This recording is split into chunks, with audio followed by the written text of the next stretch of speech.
call Terry. We were having some issues, so. Is he the one waiting?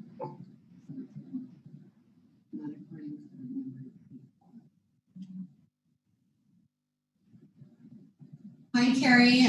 Can you try again to get in?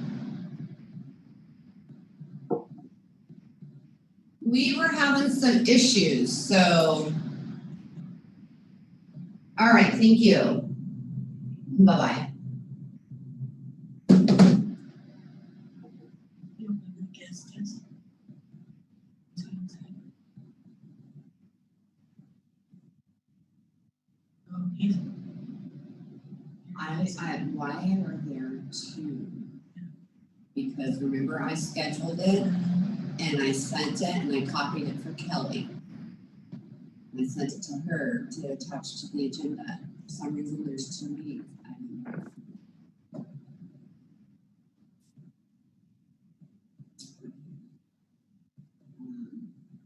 Now there's two people waiting. Is one of them Terry?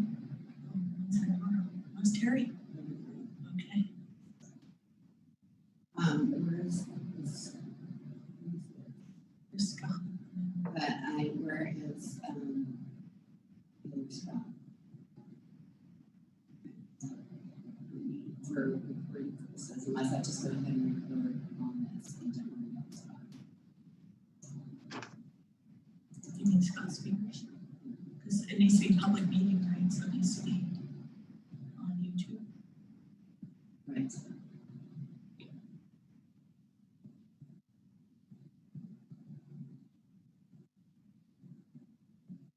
Because I sent him the invite too, so if that before I left. And is Terry in? Terry.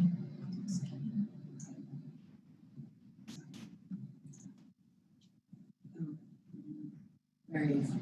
That's him. Okay. And Terry's in? There's Terry. Okay. There's Terry. Terry. Okay, we're good to go. Sorry about that.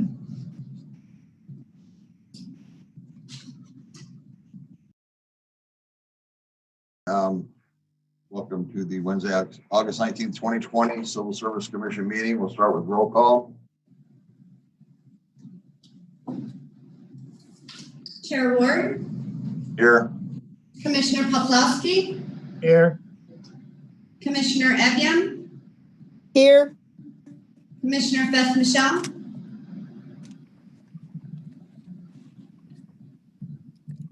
You're muted, Jenny. I'm here. And Commissioner Harden. Here. Okay, next would be approval of the minutes.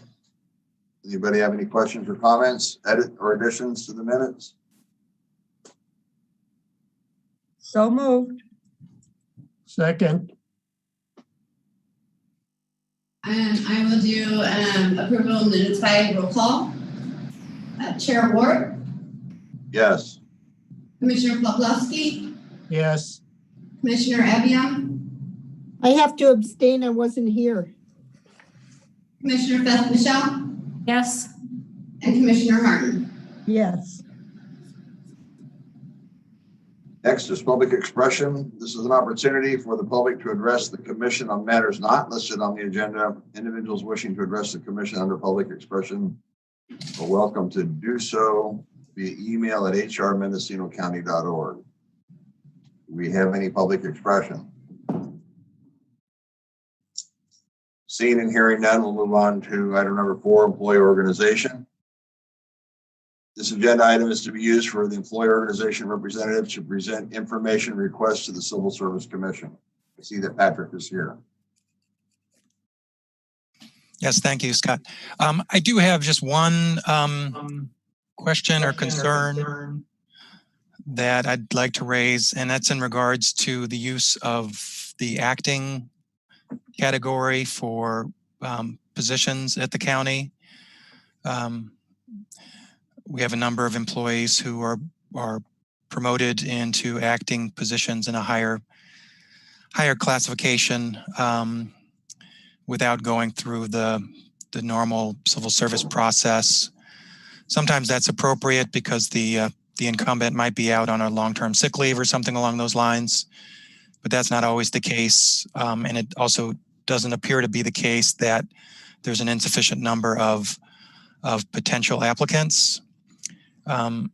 It's unclear to me whether the acting classification corresponds to the provisional classification in the civil service roles. So I'm just raising that issue and plan to come back to the commission if we find that it's a bigger problem. The acting classification and the provisionals are both supposed to be limited to 6 months unless extended by the human resources director. The acting and provisional positions are also supposed to be brought to the commission.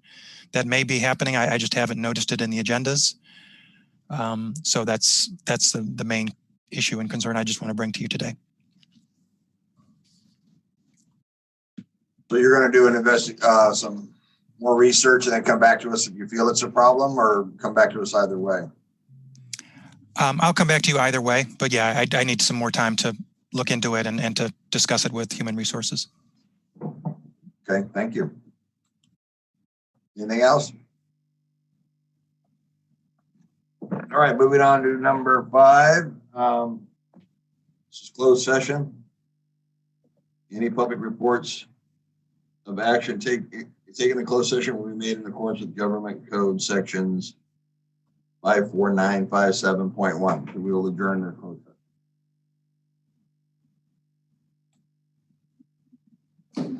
I'm going to put everybody into the waiting room at this time. Once the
session, the unanimous vote was to approve the public employee performance evaluation extension of probationary period.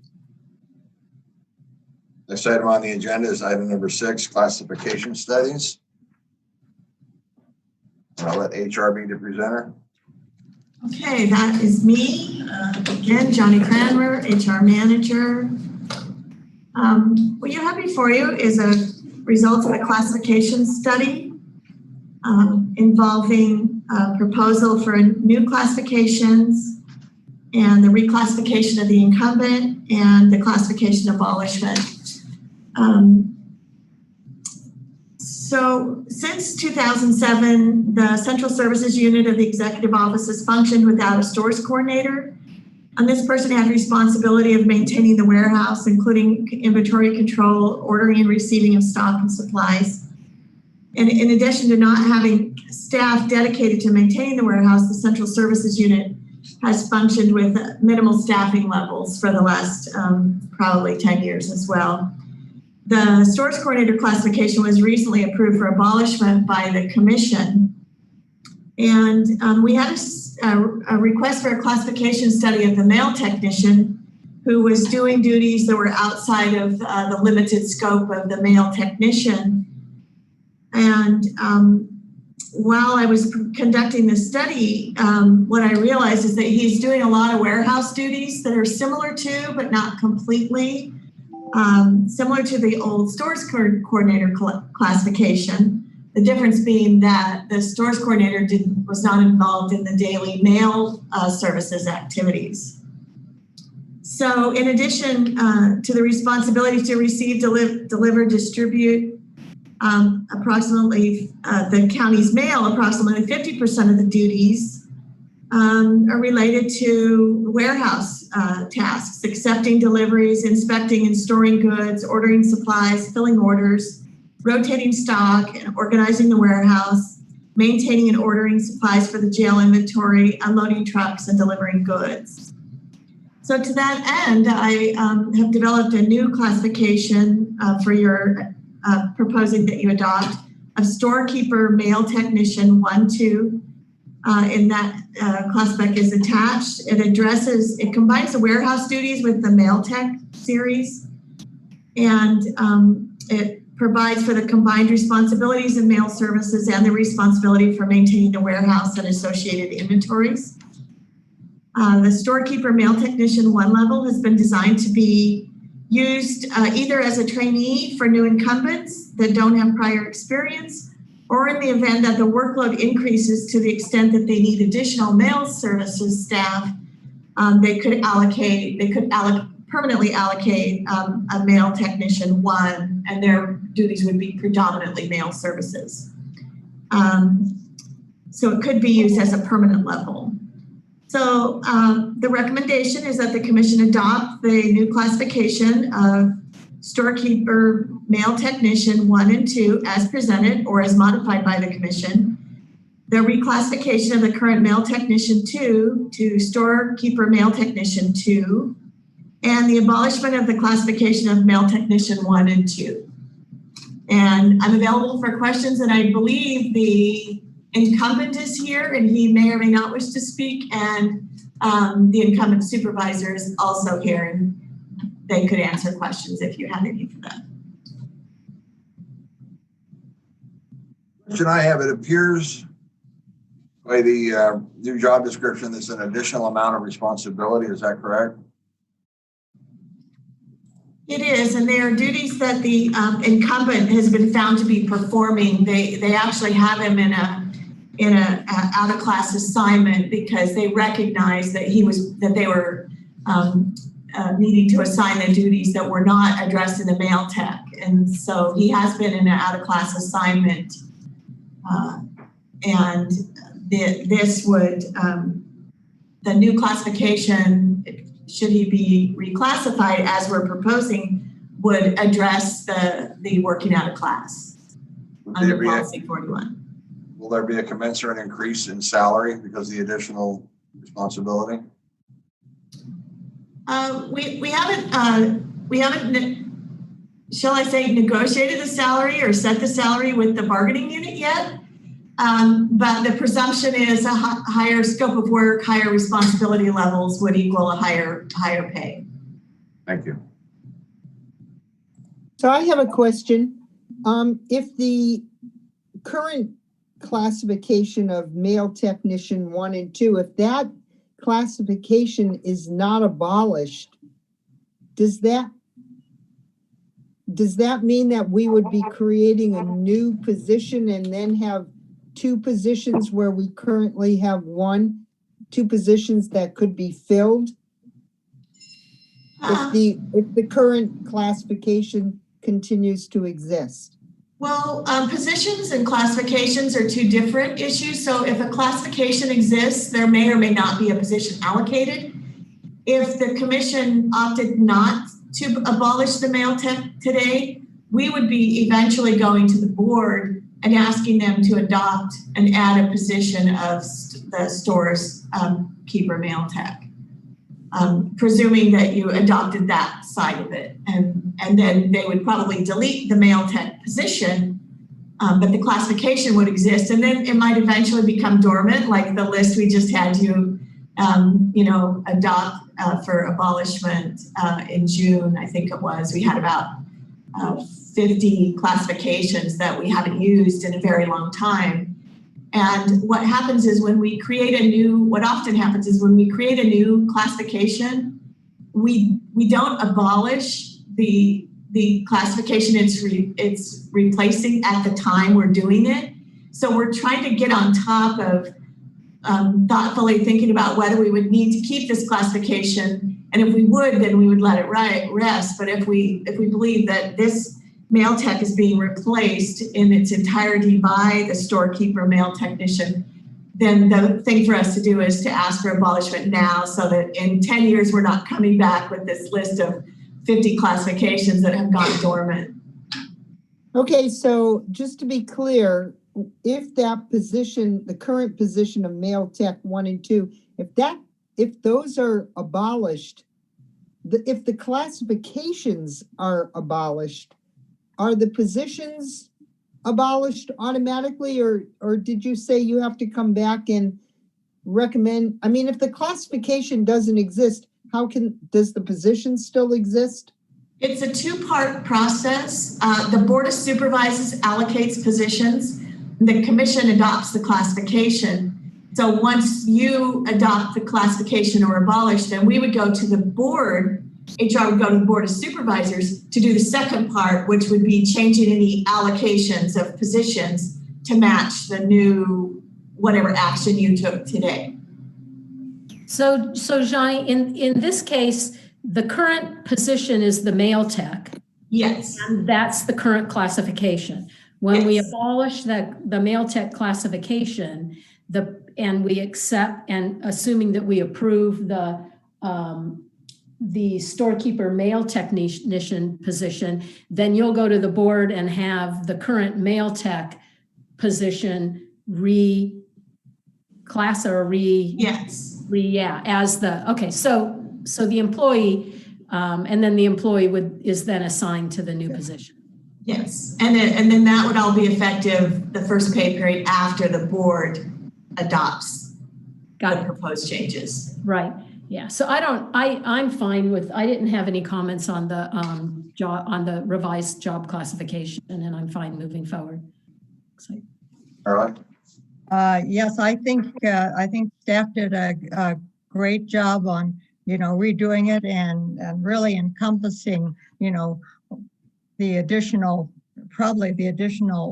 job description and knowledge and skill. But I have a question. I have one more question, and that is under the mental and physical abilities. Would you please tell me, it says, while performing the essential functions of the job, the incumbent is regularly required to use color perception and visual depth perception. Okay, I got lost on that one. Well, I might have to have Hanara or Kyra speak to the color perception, but I know that for depth perception, they're potentially operating a forklift, loading things into shelving. walking on ladders and scaffolding, so you would have to have that depth perception to It was be just able to do the that. combination of the two. I'm just being, I laughed. I said, okay, the color, and I could figure the depth with the color and the depth. That was interesting. But I have no problem with it. And with that, I would be glad to adopt the proposed classification, the storekeeper / mail technician 1-2. Should we do this in 3 steps, Johnny? I have another question. Yes.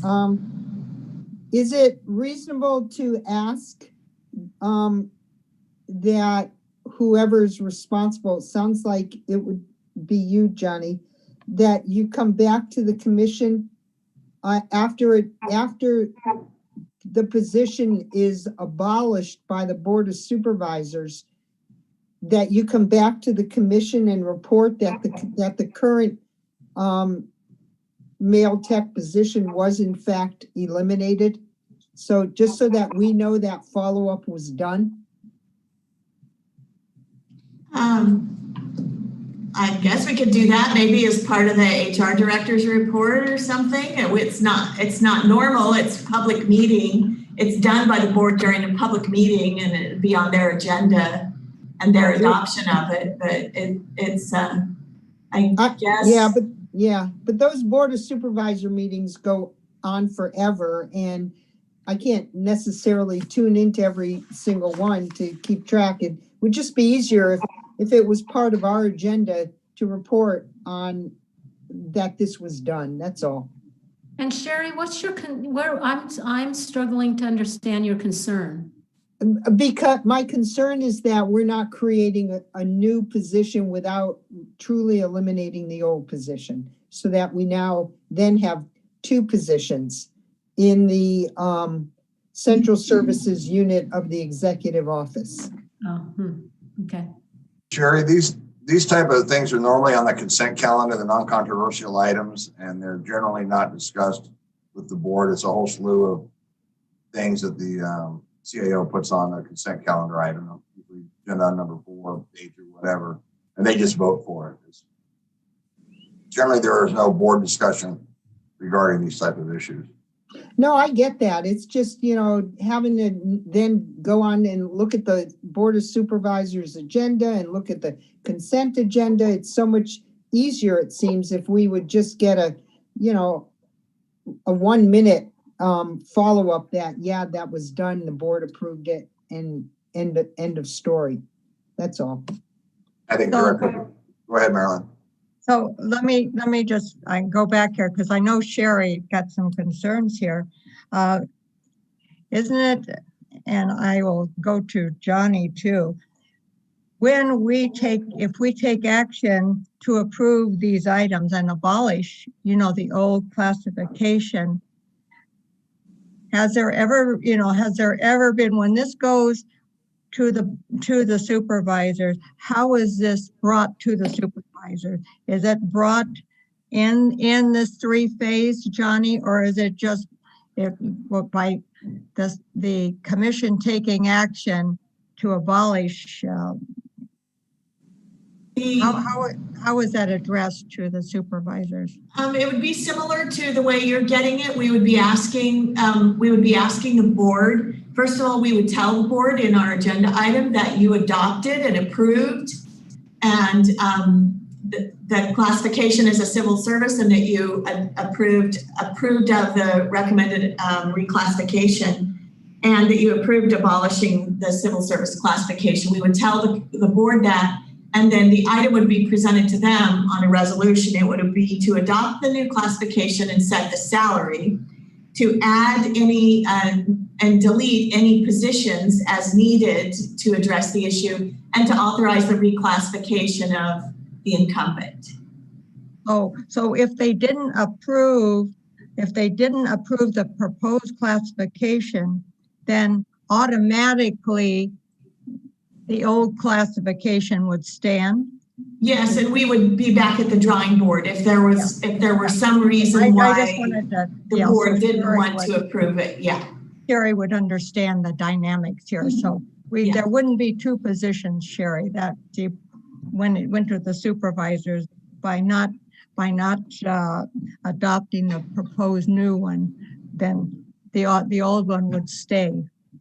So, No, I don't, yeah, I Okay. follow that. It's just that, I guess I just want to make sure that it was in fact, I guess, brought to the board and followed through, that we would, since we're spending our time talking about this, that it would just close the loop for me as a member of the commission, that's all. okay. Yeah. Do Mr. Hickey or Ms. Pierce have any comment? Just a quick comment. The union is in support of this new classification, and we recognize that there's been a change in the workflow and the way the work is done in general services. So we think this is a good move. Thank you. This is Kyra from Central Services. We can, first of all, can you hear me? Yes. I want to make sure I'm unmuted. We believe this is the best decision for our division, and we definitely want the position to be filled by the incumbent. He is very familiar with what we need, and we believe he's the right person to do the work. And that's why we've brought this change, and we think it's a good thing. Thank you for your support. Do we make 3 motions or one big motion? It depends on how you make the motion. You can do it however you'd like. Either one big motion to do all 3 or 3 separate. I would certainly be in favor of doing all 3, and hopefully the commissioners will abide by it. So I would go ahead and move that we adopt the proposed classification with the storekeeper / mail technician 1-2, that we adopt reclassification of the effective incumbent, and 3, that we abolished the classification of mail technician 1-2. I'll second that. 1/2.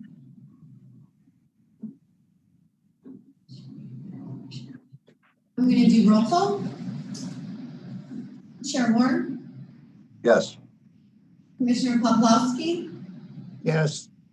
Commissioner Evian, Yes. Commissioner Fest Michelle, Yes. and Commissioner Hearn. Yes. Moving on to item number 7, other business. This is a discussion of possible action regarding Civil Service Commission meetings and hearings during the COVID-19 public health orders, including how appeal hearings will be conducted, which was continued from our last meeting, July 28, 2020. And who's the presenter, Dr. Schertz? Yes, good morning. William Schertz, HR Director. We've had some staff collect some information regarding how other jurisdictions are doing these appeal hearings. We've received some information from a number of other agencies, and it's kind of a mixed bag of sorts. We have Sonoma County. They're actually addressing the same issue for the first time as well. They've been delaying a hearing for a number of months now. What they're looking at the time that we contacted them a few weeks ago was to have no more than 5 individuals on site for a hearing, and then have a combination of Zoom or virtual meetings with them, with the different individuals. So they were proposing 1 commissioner on site, the appellant's attorney, and an interpreter on site during the hearing. And they looked at conducting hearings at an outdoor location to ensure social distancing protocols, And so they've been looking at a number of different things, and they still have not determined it as far as I know. San Diego County, they are conducting hearings virtually until it's safe to include in-person components. So they're in the process of developing all video conference hearing procedures now, and they hope to start next month. We did contact the city of Napa. They currently host all their commission meetings virtually, and they haven't had any disciplinary appeal hearings yet, so they haven't had to deal with that at this time. Kern County, they are holding disciplinary hearings while observing social distancing guidelines. Everyone has to wear their masks at all times, spaced at least 6 feet apart, hand sanitizer and disinfectant sprays. And they disinfect the tables after each use when each witness appears. Sacramento County, once the stay-at-home orders were lifted, they began to schedule in-person administrative hearings for disciplinary appeals, and they were doing the social distancing with the mask requirements. And let's see, all hearings that go before their civil service commission are conducted telephonically through their Blue Jeans platform. I also have some more information. San Francisco County, they've been planning virtual meetings. Alameda has been doing video meetings. San Luis Obispo has been doing in person with social distance and temperature checks. Monterey is virtual meetings. San Mateo is virtual meetings. So there is, I think it just depends on the situation in those counties and where they're, what they're doing with those, what they've determined.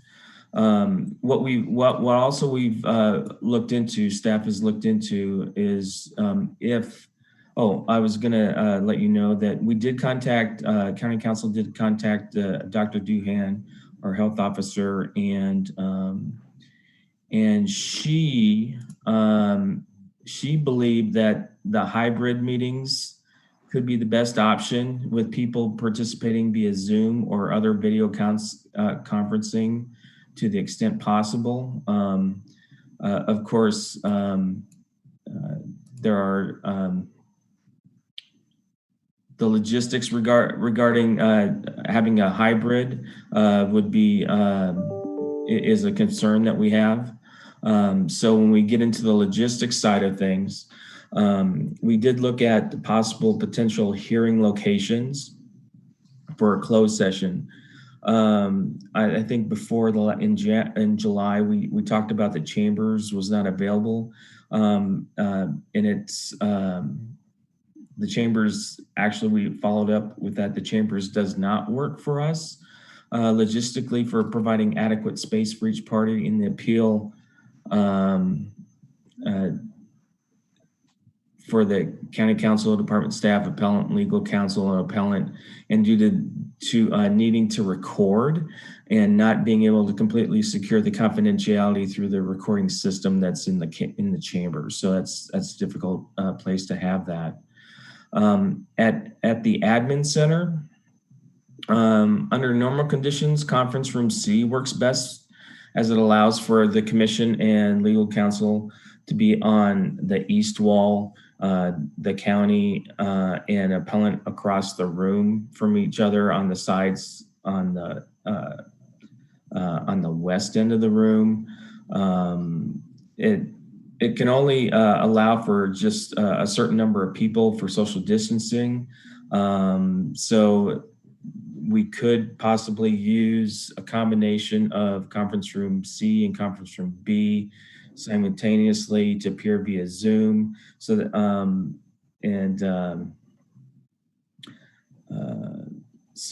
so that's one, another option. A third option, well, actually the second option is Vets Hall, is an option because it is large and could accommodate social distancing if a good number appear in person. Windows could be opened, but it does require additional staff to monitor the building during the hearings because it is a closed session. The room is large with high ceilings that echoing and difficulty hearing may be an issue. And so we may have to use a portable sound system to amplify if we needed to, which would affect our ability to open the windows and have it as a closed session. We also looked into the Ukiah Conference Center. Could be possibly be an option. There is a cost associated with that, and would likely not be able to fully secure the confidentiality, given that they have accordion walls between rooms. And so the cost of that was Cabernet was $600 a day, and the other room is $300 a day, the smaller room. And then we actually looked at the fairgrounds. There may be buildings that could be an option, but there is a cost associated with that. And would not likely provide a waiting area for witnesses that would shield witnesses from hearing the testimony of others. So that the cost there range from $1,500 in Carl Purdy Hall to $650 a day in the fine arts portion. So anyway, so there's the number of participants that we're looking at. Typically, you would have around 14 individuals, 5 commissioners, 1 legal counsel, 2 county counsel in the department, 3 or 4 appellant counsel, appellant and the union representative, the secretary of the commission, the staff to usher people in and out, and witnesses, 1 would appear at a time. So a lot of logistic challenges here associated with this. I think that's, I'll have to ask Johnny, does that cover most everything that we've been looking at?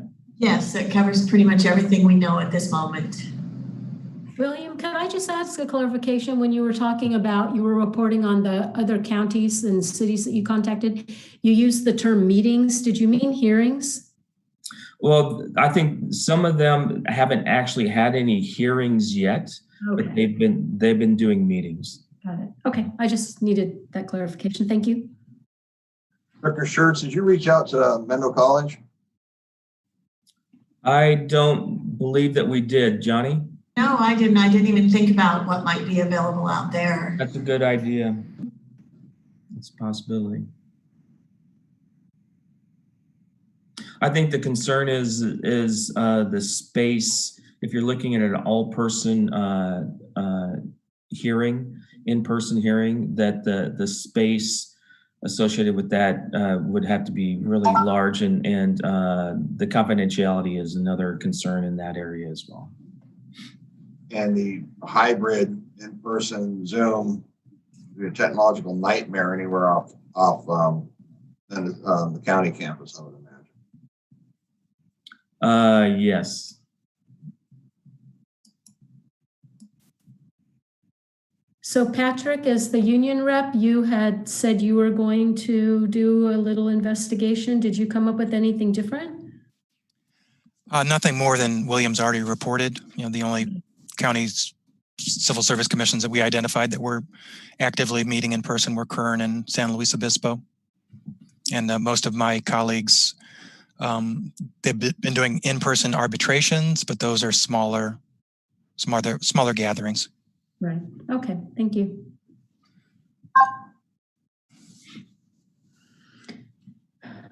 So what's the recommendation?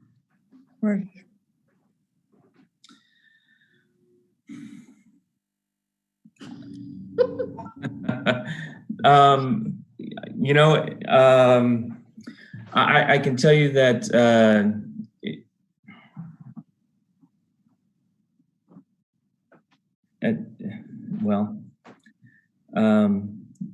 it's hard to. I guess it really depends on what the commission's desires are. We can certainly, in all virtual hearing could be done. I think from the logistical standpoint, it's less of an issue. If we have the combined in-person and virtual, I think that's probably a good option, but there are some logistics associated with that to ensure that we have to set aside spaces, multiple spaces for the different parties and different for witnesses are appear before the commission and those things. And I think the in-person is probably the most difficult for in-person only is probably the most difficult one to deal with, only because the required spacing that's needed, and the confidentiality is another big issue regarding that.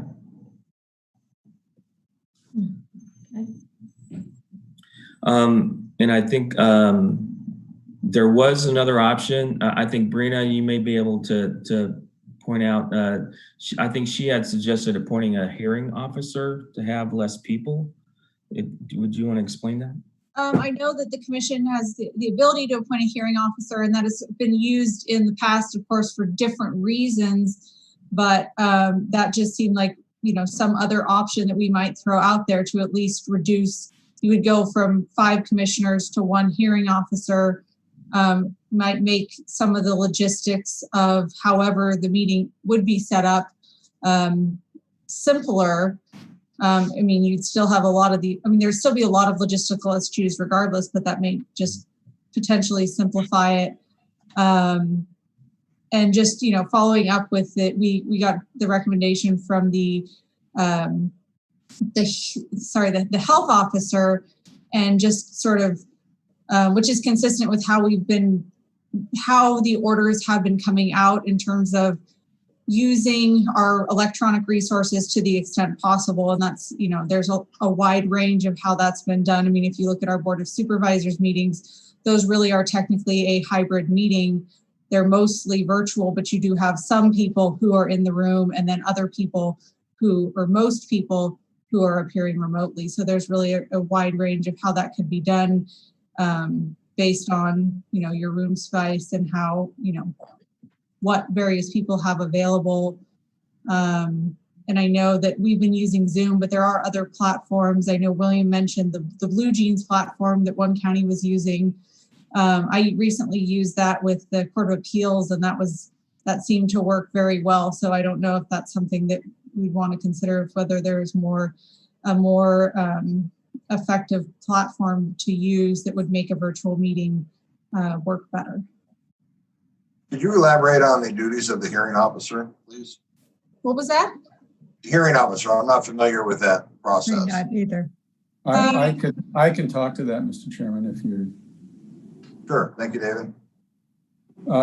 Under the ordinance, you can appoint a hearing officer to conduct the hearing. He conducts the hearing. He acts as a judge, and he writes a proposed decision.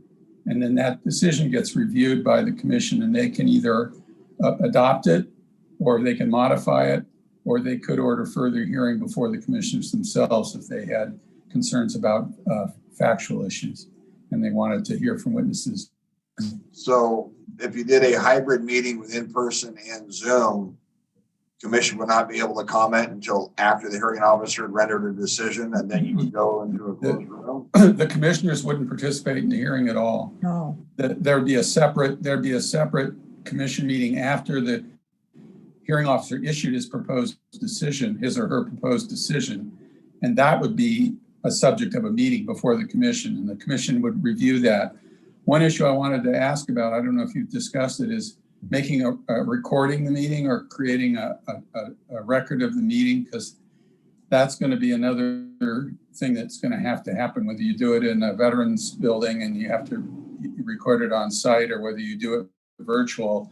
And I don't know enough about Zoom or the other options, whether they can create a video, you know, an audio video recording of the whole hearing that could then be reviewed by a court reporter and transcribed if that became necessary, if the decision got appealed to court. Another option might be to have have a court reporter transcribe the hearing as it's occurring, whether it was before the hearing officer or the commission, and then there would be a transcript for either the commission to review if it was a hearing officer, or a court to review if it was the commission, and if it went to court. What's the timing of the follow-up meeting with the commission after the hearing officer makes a decision? That I'd have to look at. I don't know if it's specified in the code. I'd have to look at that, which I can do. I think from the past, when we've used a hearing officer, that the next regular meeting was where the commission got the findings and reviewed and made a decision, but nothing would prevent, you know, of course, if there's a quorum, nothing would prevent the scheduling of a special meeting, as long as there was a quorum, as soon as we had the findings and the decision from the hearing officer. So Johnny, using a hearing officer is not, this wouldn't be precedent setting. It's something that has happened in the past? I only can remember one time that we've used a hearing officer in my recollection.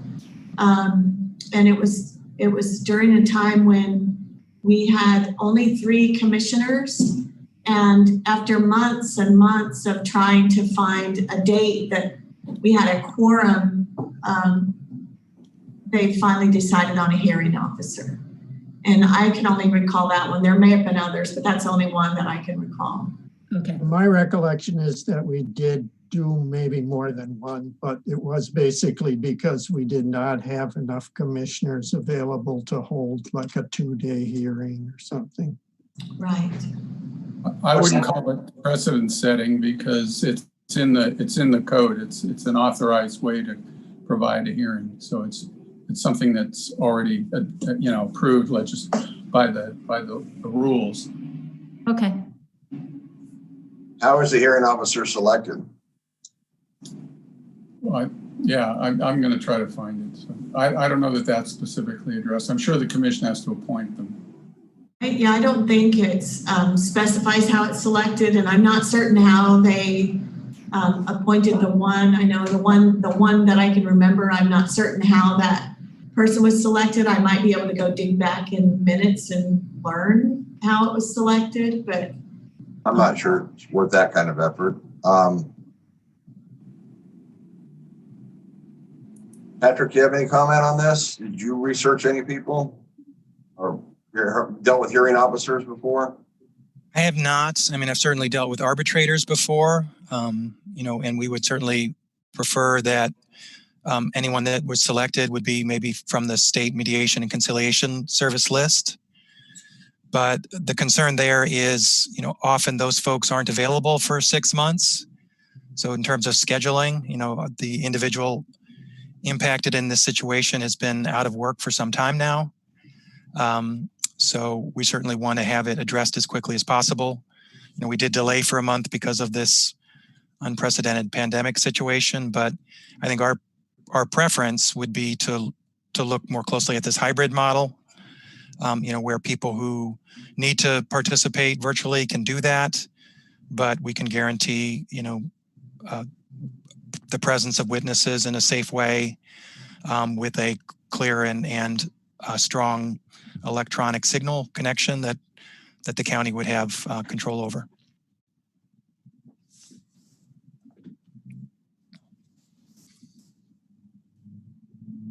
I like the hybrid model as well. And I also would support having a court reporter at the hearing, either virtually or in person. Yeah, I like the hybrid model too. And I guess I'm not sure if, I know that the meetings are recorded now on Zoom. So I'm not sure why you'd need a court reporter if they can be, I don't know that they're recorded. Like right now, we're live, and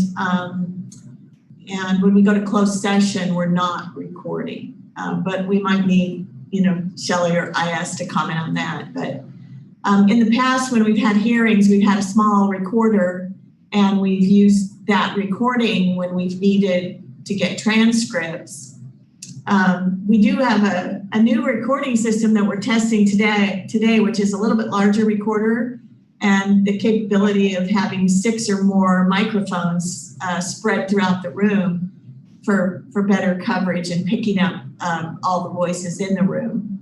But we've never had a court reporter during the hearings. There would be a cost associated, and I don't know what that might be, but it's certainly something that, like David said, you could certainly look at it. well, Zoom has a recording options, and you can determine where that recording is saved in a secure spot. So I think somebody just needs to talk to your IT folks about how Zoom works and where you save that secure recording. I'm not opposed to recorder if Patrick's folks pay for it.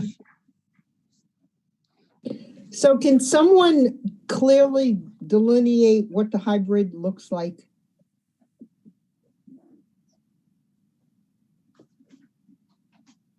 Well, it seems to me that we've talked about conference room C, and we have had hearings in conference room C.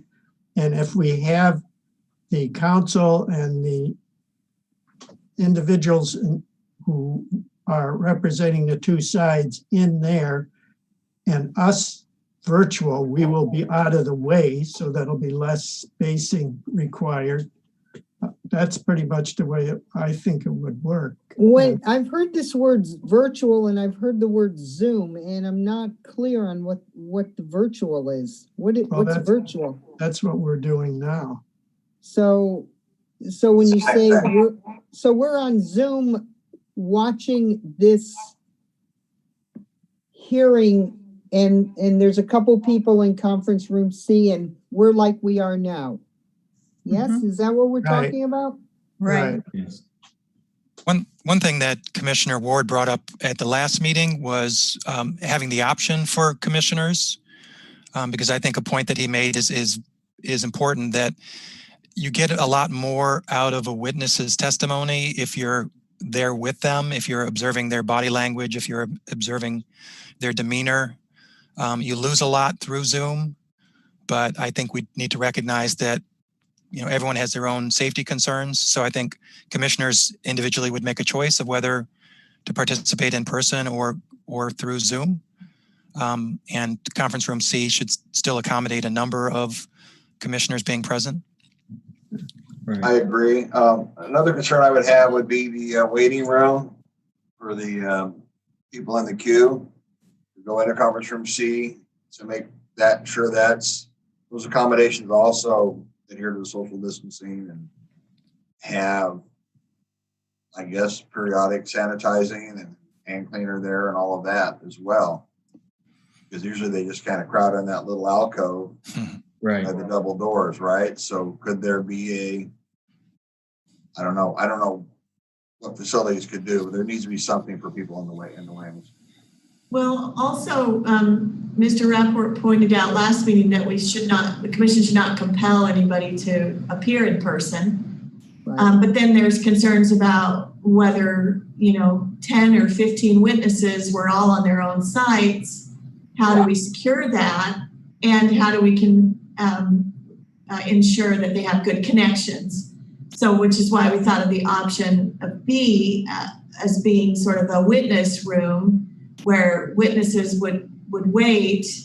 They could even wait outside or in their vehicle. We could text them when we're ready for them, like they do at the hairdresser in the doctor's office. That they text you from in your car and say, you can come in now.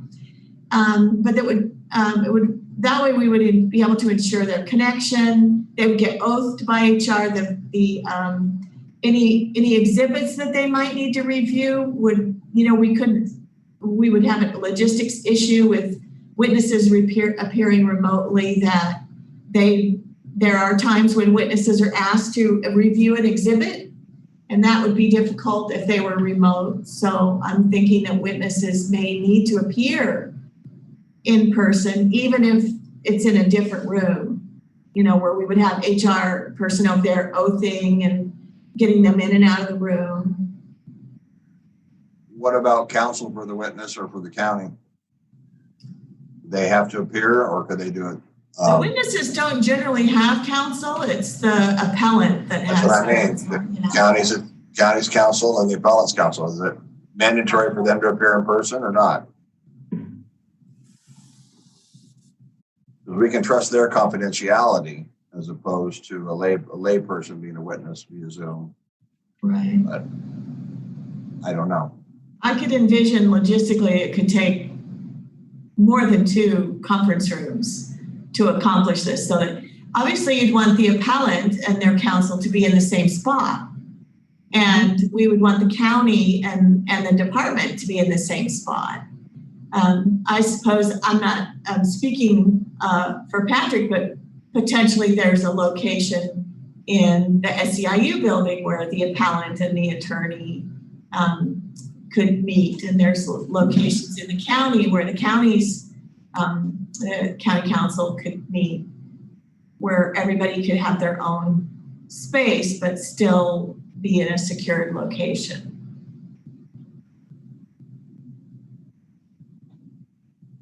I think once a decision's made, logistics are going to just really need to be hammered out really, really carefully. Yeah. So the decision to be made then would be either to have a hybrid Zoom meeting and in-person meeting, conference room C and B be for the waiting room. And that the commissioners could attend whether they wanted to or not. But the appellant's counsel, representative, and county counsel be mandated to show up in person. Is that what I'm understanding? And our counsel could probably go via Zoom. Yeah, that doesn't, to Right. mandate that folks be there in person when really we don't know what their health issues are. And it seems rather hypocritical for us to say we're going to Zoom in and you guys all have to meet together. So I don't know. I don't know what I think. Having a hybrid meeting with leaving individual folks to determine if they are comfortable meeting in person, but I think the control of the witness and the exhibits and having the counsel and the appellant together, all that is a logistic nightmare that I guess will need to be figured out based on people's health requirements. I think practically every one of us on this screen goes to the store. We stand in line 6 foot apart.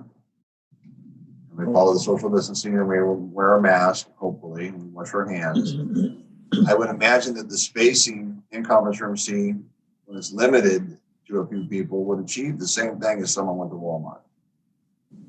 I mean, it would, but you go into the store and you're there for a short period of time. We're talking about being in a room with everybody for a long period of time. And I'm uncomfortable doing that. I mean, I go to the store once a week. That's it. I don't leave my house, and I'm not, other than to go out and do my run in the morning, but that's, I'm not comfortable sitting in a room with a bunch of people that I don't know for a long period of time. I'm not willing to tell anybody else that they have to do that. So I have an idea. I agree with you, Ginny, completely. Yeah, the conference room is a small enclosed space. Anyway, I don't need to reiterate that.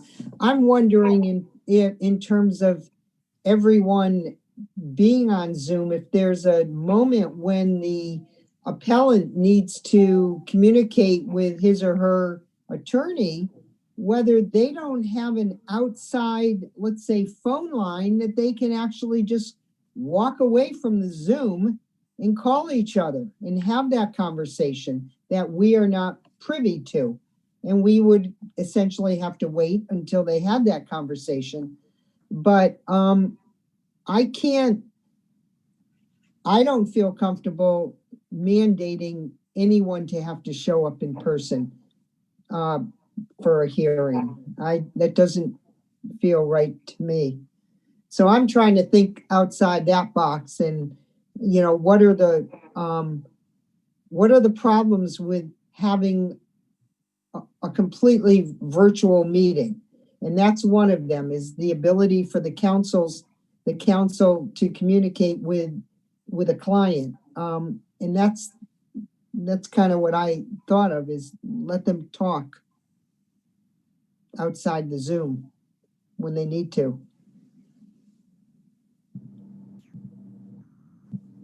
Seems to me, I agree, and the air circulation in that small room, I hadn't thought of that.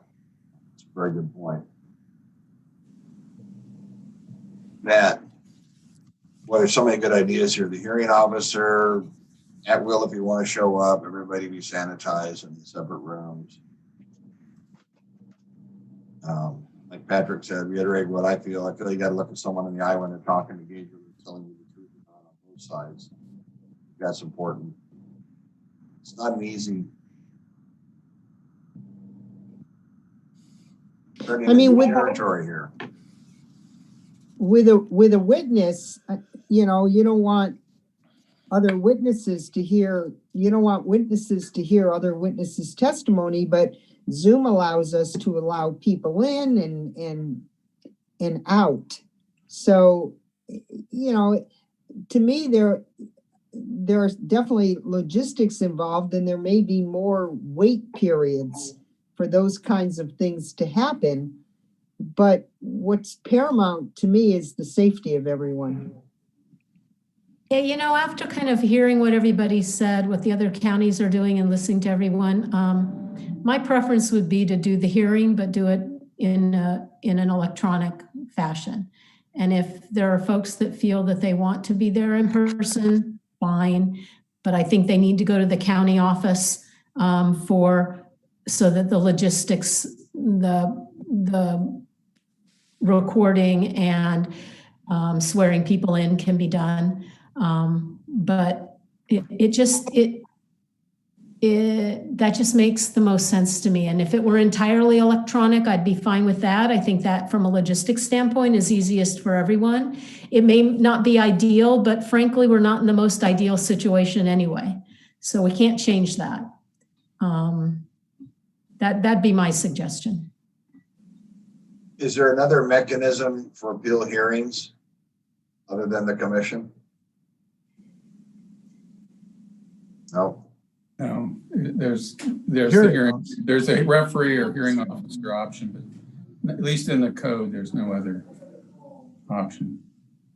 We haven't heard from county council yet.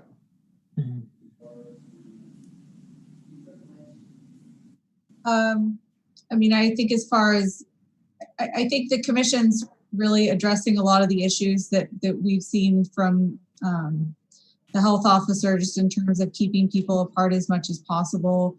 It sounds like we have the ability to have people appear remotely, but also put them in a controlled environment in terms of, you know, having a witness where you wouldn't be saying, we're just going to let you appear from home. We're going to have you come in and, you know, be in this room so we can swear you in and make sure there aren't other people around. You know, I think that it seems that we've been able to do all of the county's been doing meetings, all of its meetings virtually, except for having small groups of people or one or two people in large rooms. And so I think that, you know, the issue with conference room C, when we're saying, well, maybe some people can be there and some people don't have to be there, you would still need to know who is going to be there. Because if you have if you're leaving it up to everyone, you could have a situation where there's one person there, or you could have a situation where there's, you know, 5, 6, 7, 8 people there. And so you'd really want to have that planned as far as how, you know, how many people you can safely fit in a room. and, you know, those sorts of things.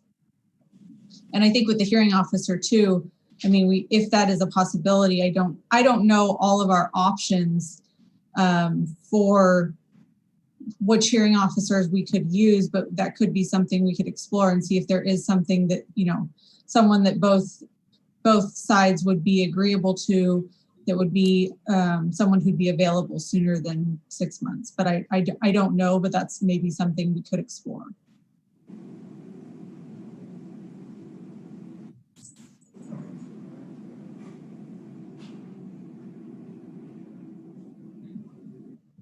I don't know.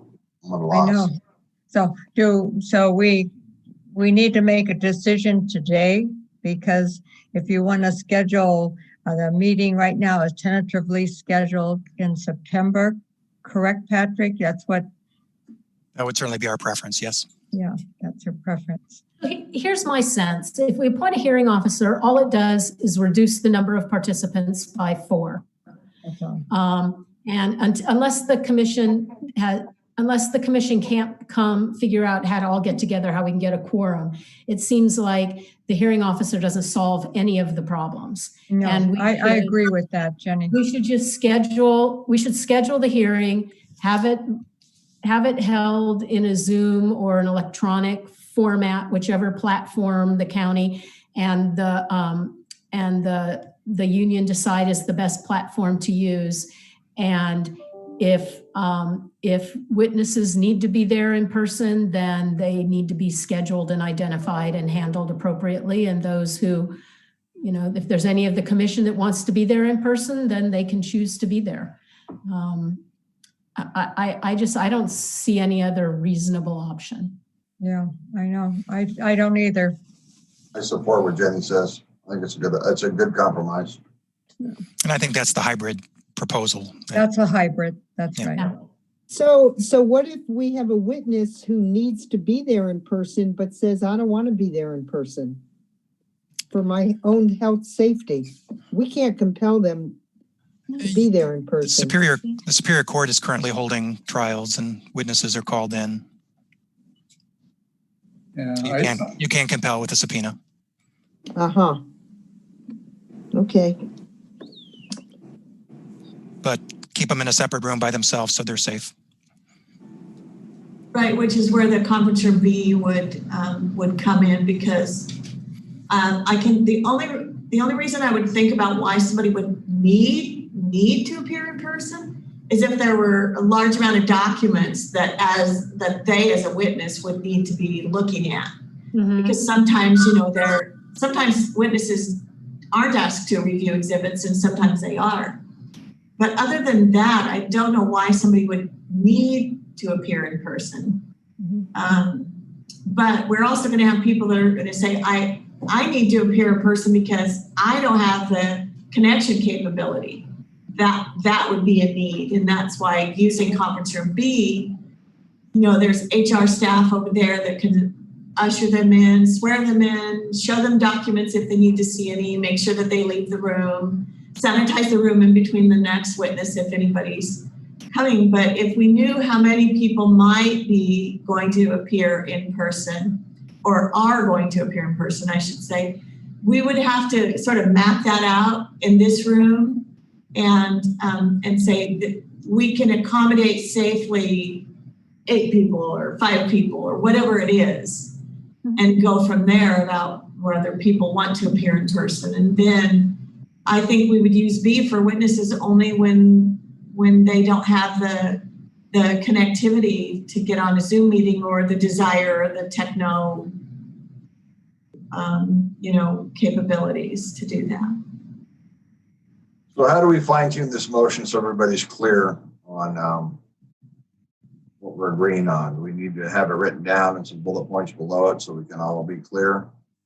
I think we're all understanding it in general agreement, but needs to be more. That is some form of hybrid. Yeah, right. Let me not get into the minutia. That's but, right. You know, approve a hybrid meeting. Mm-hmm. I don't know how to word it. I don't. Well, I mean, you know, the county council, HR, and the and the appellant side, I think can work out the details. And I'm comfortable if we direct our council, county council, HR, and the appellant side to work together to develop the rules of engagement for a hybrid meeting. That's great. Great. Okay, perfect. I'll second that, Jenny. David, do we need a motion for that, David, because it's a discussion and possible action, or would it just be commission direction? Well, I think if you want to have a formal action needs a motion and a second and a vote. That's right. Otherwise, you're just sort of proceeding informally without a recordable decision. Okay. So I'd recommend to go ahead and have a motion like the one that Commissioner just made. Okay, so whatever I said, Johnny, that's my motion. That's it. And I second it. Okay. So You may want to have her read it back. I was just going to say, I was going to restate it, but if Johnny That's can. right. I was not writing down what you said. Okay, but so- I can. Okay, so let me see if I can restate it. So my motion is that the Commission's Council, County Council, Human Resources, and the appellant's side work together to establish the rules of engagement for a virtual, for a hybrid meeting.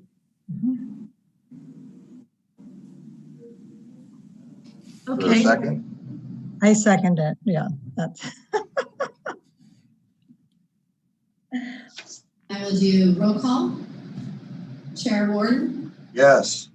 Commissioner Poplawski, Yes, Commissioner Evian, Yes, Commissioner Beth Michelle, Yes. and Commissioner Harden. Yes. Okay, good. Moving on to agenda item number 8, Human Resources Director report. I'm sorry, is there a date specific for that hearing? Or is that going to be given to that group to determine as well? We could right here poll for a quorum for the next regular meeting, which is September 16th. And then we would generally use the following day as the second day, which would be the 17th. I'm available both those days. I'm available both those days. Oh, let me check. Hold on, let me just go. On the 16th and 17th, right, Johnny? Yes. Yes, I'm available. I'm available. Yep, I got both those days free. I'm not available either day.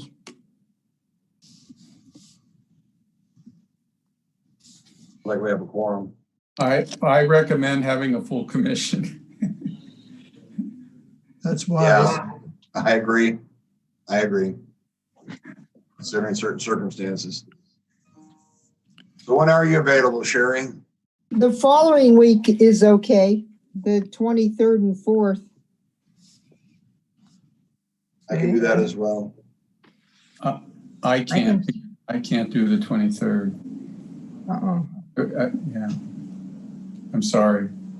Would it be preferable and easier if Shelley and I did a quorum poll of a couple of days? Maybe she can do a doodle meeting or something where everybody can check off their available days and we can deduce from that? Or do you just want to keep right Well, now you know, during this meeting? Look at if you want a full quorum, it's good. Well, here we are. Here we are. Here we are. This is a pretty important decision. I mean, we have the 9th and the 10th, and the 30th and the 1st left. Well, can we back up a little? As Sherry, does a Monday and Tuesday work better for you? Yes, much better. Like 14th and 15th? I don't know. I can't. That week is just a mess. The 15th, Okay. 16th, and 17th. The following week is really wide open.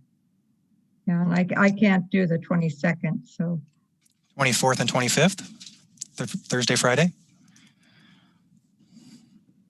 And I can't do the 25th, so.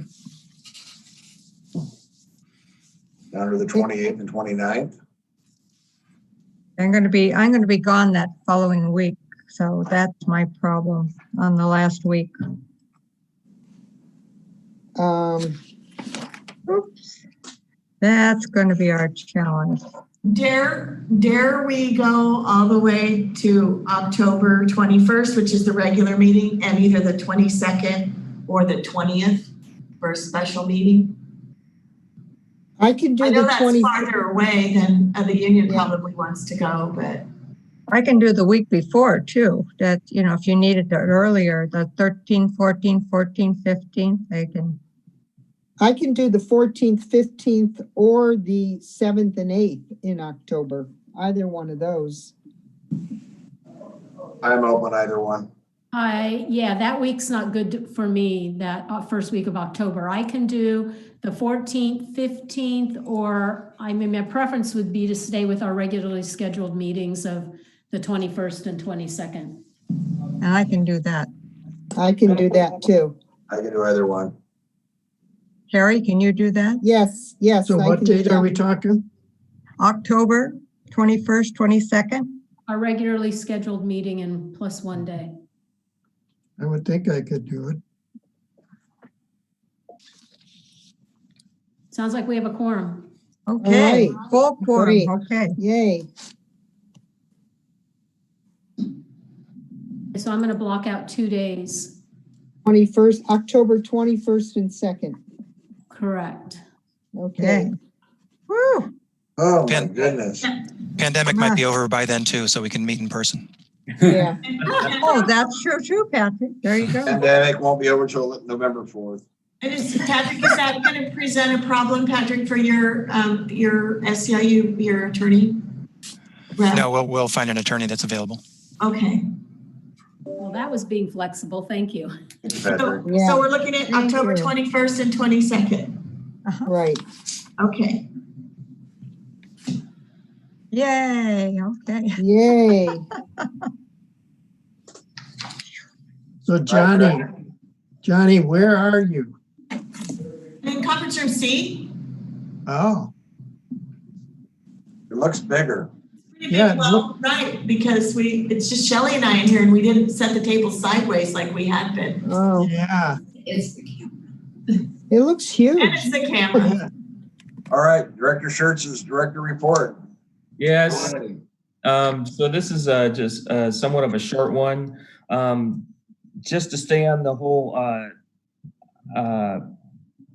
issue of challenging getting having things to deal with regarding distancing and people in person. HR has been challenged a bit with setting up required written exams for positions such as correction officers. I think there's some other required mandated written exams. So we've been, what we've been doing is we've been limiting the number of participants in an exam.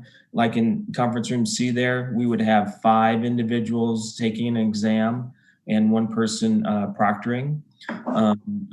So they're in there anywhere from an hour to 2 hours and fully masked and more than 6 foot of distance. So we've been working with that, and we'll do oral exams via virtual, Zoom or whatever, when possible, instead of having a written exam if it's not required. So we're trying to work around the issues that the pandemic has given us in having to meet these requirements in order to produce a certified list for candidates. Just wanted to point that out, that we've been working around this for quite some time. We did delay initially all exams for a couple of months because of the issues that we were experiencing. But we're back and doing those exams.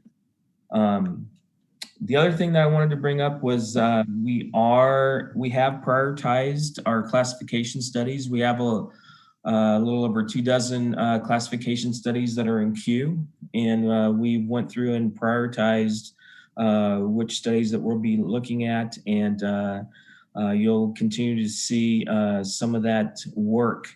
We're hoping every month we'll be bringing something to you from a classification study, something to look forward to in the coming months. And that's all I have for you from the director's report. Thank you. Any questions? Okay. Let's adjourn the meeting. Oh, all righty. Good seeing you guys. Thank you. Thank you. Thank you, everybody. Everybody. Yeah, bye. Patrick. Enjoy. Yeah.